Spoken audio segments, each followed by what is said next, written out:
The final fight is right among us. Of course, I mean the final fight to this part of the story, which will probably be remembered as the Shinju invasion arc. I don't think this will be the last time we see the Shinju fight against the shinobi of Konoha, nor do I think anyone will actually be unalive during this fight.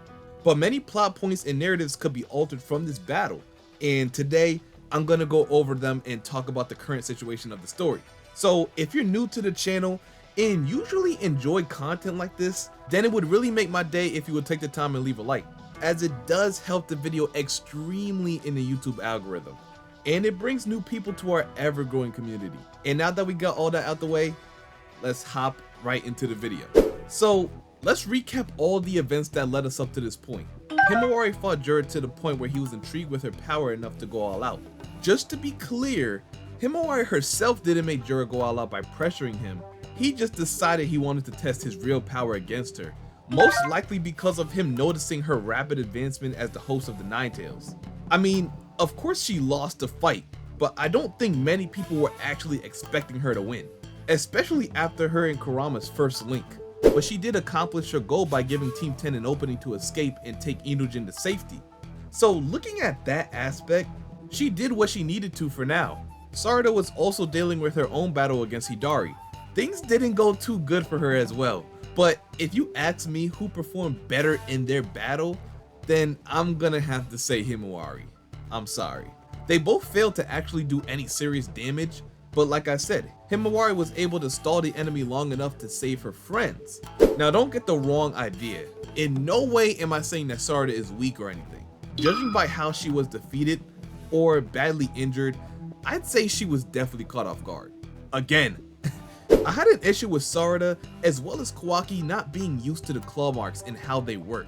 Sarada was also caught off guard in chapter 2 by the same thing. A claw grime using claw mark to attack Sarada's flank, and for that she caused someone to get turned into a tree. The same goes for KAWAKI, and he actually fought against Code prior to that, but I said, you know what, it's their first time fighting against these claw grimes, maybe they didn't know they've inherited Code's claw mark Shinjutsu. No biggie, I'll let it slide. Then chapter 10 comes and Sarada was clearly able to react to the claw marks like it was nothing. I thought she had gotten accustomed to that technique. She's seen these claw grimes use these techniques for a number of chapters now. Then she goes ahead and gets taken out by the same attack. But the only thing is Hidari only used his hand this time. But at the same time, you would hope she would be a little bit more mindful as of where these things are placed on the battlefield to avoid that type of situation again. But nonetheless, here we are again. And now that Sarada and Himawari lost their fights, it's time to have your main character come and save the day like most manga. This situation reminded me a lot of the Pain arc when Sakura was crying out to Naruto in desperation. It just gives me that same vibe. It's like we all know nobody in the village currently except Boruto has any chance in hell against these creatures. So any other fight we may come across, we already know the end result. So I feel like it's a good time to bring in Boruto to help clean up this mess. And boy did he make his entrance known. He swooped up Himawari right in front of Jura, then used the flying Raijin to save Sarada just before she was gonna get devoured. And now, it looks like it's time for the final fight of the Shinju invasion arc to begin.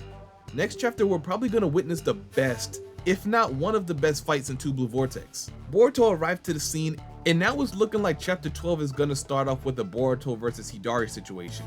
Sarada may have been temporarily taken out of the fight, but I feel she'll be more than ready to help Boruto fight against Hidari, perhaps to take a support role in the fight.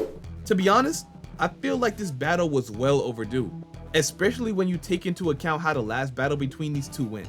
I mean, I definitely feel like Boruto could pull out the victory, but this isn't gonna be easy for him in the slightest. It'll be one of his hardest fights ever, and Hidari's not even the strongest Shinju. When you take into account of Hidari's raw power and his incredible regenerative ability, it seems like it's almost impossible to hurt him. At least hurt him with any type of physical attacks anyway. But Jutsu may be a different story. Only if the Jutsu or technique is strong enough. Maybe the Uzuhiko can affect Hidari in some way. But at the same time, we know the Shinju aren't human and have a completely different cognitive function than everyone else. So according to how the Uzuhiko affects normal people, it may not have the same effect on the Shinju. And what I mean by that is, it might not have any effect on their equilibrium, but it may still do the physical damage to the body because of the heavy rotation. So I would say the Uzuhiko would still be the way to go because it continuously damages the victim over time, just like with Code, unless rescinded by Boruto. This alone will help him extremely in this fight, along with possibly many other moves and techniques we've yet to see from Boruto, techniques he might have learned during his time skip training. Something I'm personally looking forward to is seeing if Boruto added fire release to his wide arsenal of jutsu. I made a video going over many new techniques Boruto could have learned during the time skip that'll help him during his fight against the Shinju, and fire release along with Senjutsu was at the top of that list. In case you want to check out that video, I left a link down below in the description. You might also see it pop up in the top right hand corner. Sometimes it's there for some people and sometimes it's not, but I for sure put it in the description below. All I'm really saying is that Boruto definitely has some win conditions here, even if the Shinju have a lot of hacks at their disposal. Now with Sarada, I feel like it may be a bit more confusing. She can be of use in this battle, but the only thing that worries me is if the fight turns from a 2v1 to a 2v2. If that's the case, I suppose Boruto could be fighting against a stronger Shinju, which would definitely be Jura in this situation. And that kind of leaves Sarada to hold her own against Hidari, which if you ask me, could be too tall of a task for her at this point. Even though she can perceive and react to some of Hidari's movements, it's going to be a real challenge for her to actually inflict any real physical damage, especially with the strongest jutsu in her arsenal being Chidori. You see, she caught Hidari with a Chidori at point blank range, and he just healed it like it was nothing. I mean, of course she has monstrous strength, which comes from her mother, so I can confidently say there's nobody more qualified than her when it comes to inflicting physical damage on her opponents. But the question is, would that even work against beings like that who can constantly regenerate their body and are always evolving into stronger opponents? And it doesn't help that Sarada literally never has her Sharingan active, so it causes her to get caught off guard and fatally injured, just like in this chapter. I don't know how much that injury will affect her going into next chapter, but I do feel like she won't go down as easily as some people think. Now I know I gotta address the elephant in the room, and that's of course her Mangekyo Sharingan. There's no doubt that she has the MS, we all seen it. But lately there's been some speculation that she doesn't know she has access to it, just because she has never personally talked about having it, nor has used it in a fight up to this point. While I think the situation definitely calls for her to depend on something like her MS, I also think there hasn't been any situation to where she has gotten a chance to activate it. So there's no way to really tell if she knows about it until chapter 12 commences and they start fighting. Sarada's MS abilities could definitely come up in a big way. I'm in the Boruto community heavy, and I know about the complaints the community has on the story. And right now, it's mostly about nobody else but Boruto getting any kind of shine or notice. And while I would argue it's still relatively early in the series to complain about people not getting their shine, we have to remember just how strong the Shinju are. They're supposed to be out of everyone's league. They're supposed to be near the apex of the verse. Otherwise, the statement by Ada wouldn't make much sense. And I would argue the Shinju have evolved even more since this point, physically, but more importantly, mentally. The only person I would have expected to lay down some kind of challenge to them, other than Boruto of course, would have been KAWAKI, but you see how that ended up. Sarada having a whole MS that hasn't been revealed yet is perfect, because this unrevealed ability could possibly play as a catalyst to not only injuring, but defeating the Shinju, or just make it easier than it was, you know? So yeah, I do believe Sarada in this fight will be necessary for Boruto to come out victorious, because even seeing how strong Boruto is right now, his chances of victory is still in question, especially if Jura just uses claw marks to instantly teleport to the battlefield. That doesn't seem like something he could just deal with by himself. Remember, the objective right now is to eliminate the enemy, but if that proves to be impossible, then the next goal is to pressure the enemy just enough for them to retreat. And Sarada could be the one to make that happen. I do believe that. So for all the people that think I'm somehow counting Sarada out or I hate her, that's just simply not the case.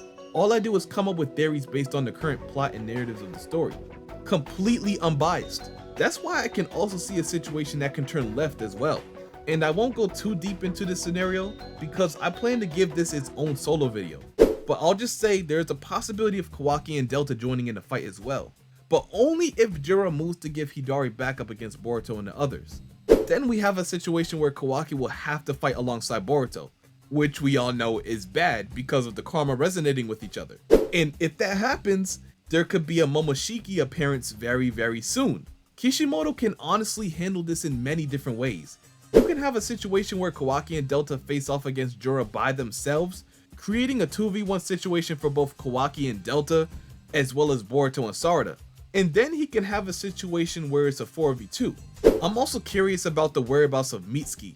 I feel like his introduction to this battle is long overdue, even if he isn't charged with keeping watch over Ada and Damon. So you still have to keep in mind that 2 capable fighters are also there too. So this could end up being a Team 7 reunion with Boruto, Kawaki, Mitsuki, and Sarada versus Jura and Hidari.